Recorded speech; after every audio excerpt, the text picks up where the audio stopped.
For today's video, magluluto nga pala tayo ng nilagang pata. Nice.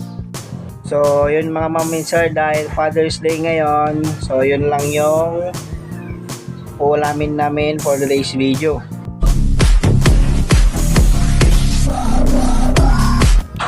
So, ito nga pala mga maminsar yung pata ng baboy.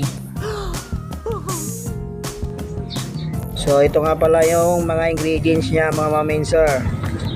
May luya, sibuyas, paminta at magic sarap. Tapos meron din tayong saging at kangkong at yung daon ng malunggay. Tapos ito yung repolyo natin mga maminsar. So yan lahat po yung ingredients niya.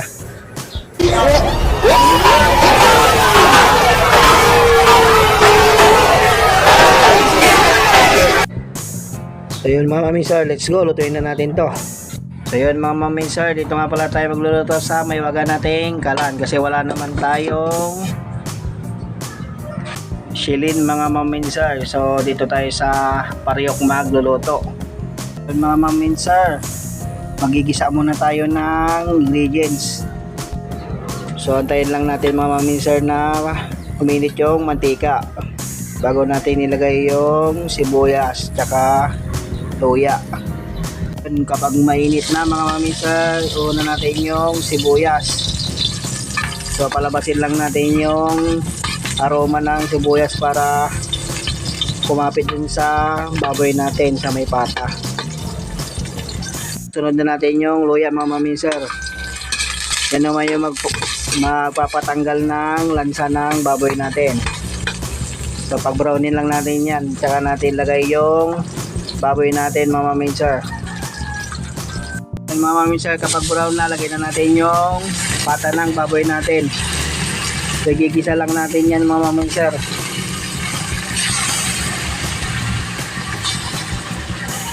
Yun, halo-haloy na lang ng misis ko yan mga maminsar para kumapit na din yung sibuyas at luya na nilagay natin dyan. Mga maminsar, kapag medyo brown na, magad lang tayo ng konting tubig. Iyon, so antayin na lang natin kumulo yan mga maminsar. So yun mga maminsar, dahil kumukulo-kulo na, ilagay na natin yung pork cubes yan, para mas lumasa pa lalo yung nilaga nating baboy. Tsaka mga maminsar, sabay na natin yung saging para lumambot na din. Yun, tapos halo-haloin na lang natin yan.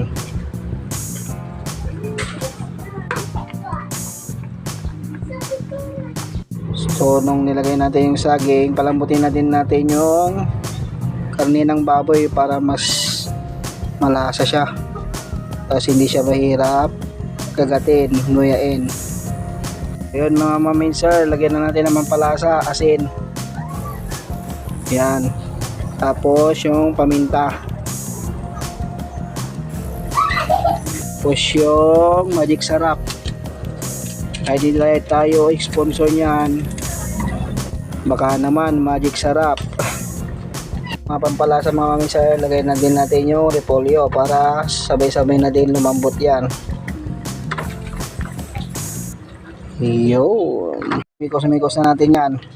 Yan, so ilalim lang natin yung repolyo para lumambot na din. Yan, sarap, kain po tayo mamaya mga maminsar. So yun mga maminsar, lagyan na din natin yung kangkong tsaka yung malunggay kasi may baby din kami. Yan, tapos yun mga maminsar, halo-haloin natin. Tapos binabati ko na din yung mga katulad kong father ngayon, lalo yung papa ko, happy Father's Day. Lalo din yung mga tito ko na nasa ibang lugar, happy Father's Day po sa lahat ng tatay ngayon. At sa mga magiging tatay, happy Father's Day na din. Saludo po ako sa mga tatay na nagsasakripisyo po sa pamilya nila. Tsaka sa mga tatay na nagtatrabaho sa ibang bansa na nagsasakripisyo, saludo po ako sa inyo mga ma'am and sir. Ingat po lagi. God bless. So yun mga ma'am and sir, sa mga hindi pa pala nakakapalo sa aking Facebook page at Kuya Jun TV nga pala. YouTube channel naman mga ma'am and sir at Kuya Jun TV1. Salamat sa panonood. Peace out.